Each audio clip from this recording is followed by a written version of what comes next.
Esta es una producción de Grupo Fórmula. Bien, yo me quiero referir a dos declaraciones del presidente Andrés Manuel López Obrador que o está desinformado o él siente tener la calidad moral para condenar de inmorales a un gran grupo de personas. La primera es una aseveración que dijo a mediados de la semana pasada cuando dijo, refiriéndose al COVID, no se nos murió nadie fuera de los hospitales como sucedió en otros países. Esto dijo el presidente. Bueno, yo le tengo noticias. O está mintiendo o está mal informado y quiero suponer que es lo segundo, porque los dos charlatanes que controlan la Secretaría de Salud seguramente no le pasan la información adecuada a su jefe. Yo personalmente sufrí la pérdida de uno de mis consuegros, no voy a decir su nombre porque quiero no tengo la autorización para decirlo, pero uno de mis consuegros murió de COVID porque no había hospitales en la Ciudad de México. Así de fácil. Se murió en su cama. Se murió fuera de un hospital. No como dice el presidente. A raíz de esto hice una pequeña encuesta vía Twitter, que no es indicativa de nada, no es una encuesta, es un sondeo, en donde pregunté, ¿sabes de alguien que murió en su casa? 93% de los más de 2,000 personas que se molestaron, y agradezco que lo hayan hecho, de participar en este sondeo, dijeron que sí. No sé por qué el presidente insiste en afirmar cosas que a todas luces no son ciertas. Él tiene otros datos definitivamente, y los datos son los que le dan el par de charlatanes que tienen los cargos de secretario y subsecretario de salud en el gobierno federal. En todo el mundo, menos aquí, se ha comentado, y lo hemos comentado en este programa, el mal manejo que se le dio a la pandemia en México. Murieron cientos de miles de personas que no deberían haber muerto, y ahora nos traen con la petateada del muerto de que la vacuna cubana Abdala es la que nos va a salvar, cuando esta vacuna no ha sido aprobada por la Organización Mundial de la Salud. En fin, esa es la primera afirmación del presidente. Y el día de hoy el presidente pues también dijo que los conservadores somos unos miedosos. La semana pasada yo y varias decenas de comunicadores, de periodistas, de opinadores, como lo quieran llamar, firmamos una carta abierta a la opinión pública pidiéndole al presidente de que se tomen medidas que garanticen el bienestar del gremio periodístico. Todo esto a raíz del atentado, afortunadamente sin éxito, que se cometió contra la vida de Ciro Gómez Leiva. El presidente ahora dice que los que firmamos esto somos unos conservadores y que no tenemos autoridad moral para este asunto. Yo no sé desde cuándo un presidente de México o de cualquier país se le dio el voto para erigirse como la autoridad moral de la nación. Yo he defendido el estilo de vida del hijo del presidente José Ramón. Lo he defendido porque él tiene derecho a su vida. Pero si yo lo juzgara la vida del hijo del presidente de acuerdo a los estándares del presidente, José Ramón López Beltrán sería un decadente. No tendría autoridad moral porque vive en una gran casa en Houston, Texas.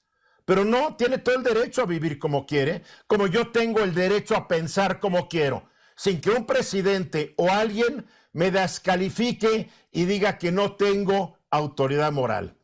Y después está diciendo que los que hemos pedido que se aclare el caso de la ministra Yasmín Esquivel, que aparentemente todo permite indicar, todo permite suponer que se plagió su tesis. Ahora el presidente dice, primero dijo que podría haber sido una pequeña travesura como estudiante.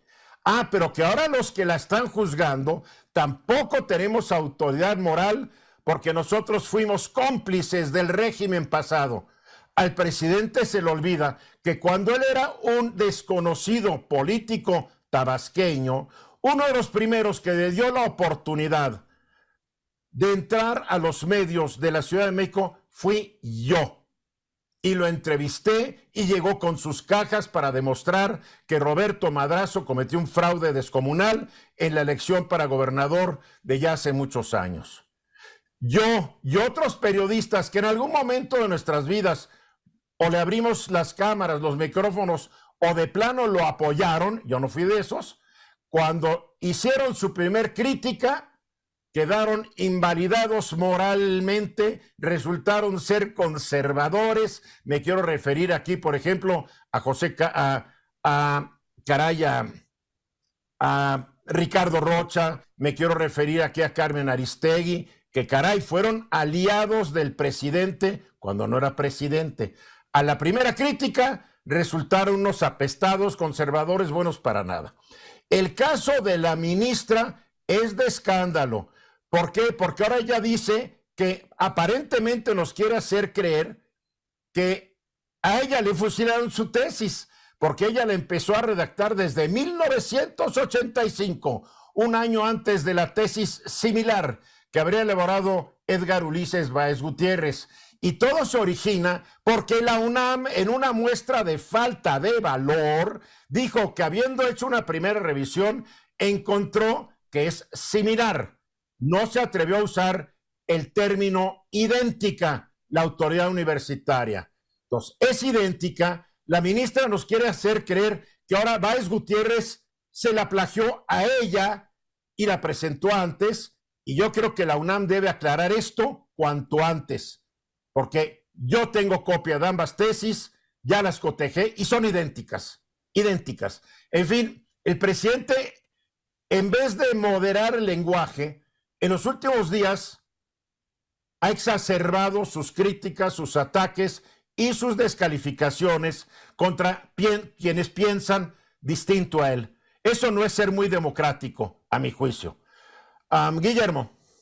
En todo caso, y lo va a hacer más todavía el año que viene, que ya faltan unos días, porque para él es un tema de combate político. Para él esto es arena electoral. Y más allá de que haya un número importante de mexicanos que le creen todo lo que dice, pues también hay otro tanto que, como bien dices tú, revisamos, checamos, cotejamos, comparamos, que los datos no coinciden.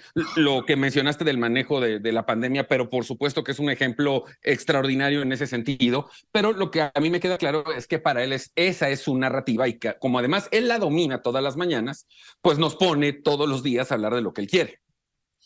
Luzma. Oye, pues yo creo que sí la UNAM le dio miedo a aceptar que es prácticamente igual, porque digo, claro que la coteja... No es prácticamente igual, ya estás de miedosa tú, es idéntica, idéntica. Porque yo creo que tienen miedo de alguna represalia, ¿no? ¿Qué represalia le pueden hacer a la UNAM? ¿Bajar el presupuesto para armarle un verdadero escándalo entre la comunidad universitaria y los estudiantes? No se atrevería. Alejandro.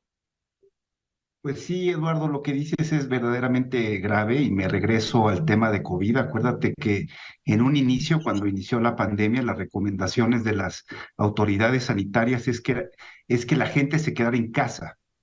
Entonces, mucha gente pues acató estas recomendaciones, se quedó en su casa, no buscó ayuda de los médicos, no fue a los hospitales y... En el caso de mi consuegro, te quiero decir que buscó ayuda. Buscaron hospitales, el único hospital disponible era un hospital militar reservado a los militares. Como civil él no tenía cabida ahí y mi consuegro falleció de COVID en su cama, en su casa, porque no había hospitales. Por supuesto, y junto con, hay un estimado que más de 600,000 gentes murieron precisamente en sus casas. Este cálculo se ha hecho, bueno, el cálculo general es que casi 800,000 gentes han muerto por la pandemia y esto se ha podido saber gracias a la sobremuerte las sobremuertes que ha habido. Bien, así está el asunto. Elegimos un presidente, no una autoridad moral, no olvidemos eso. Esta fue una producción de Grupo Fórmula. Encuentra más contenido como este en radioformula.mx.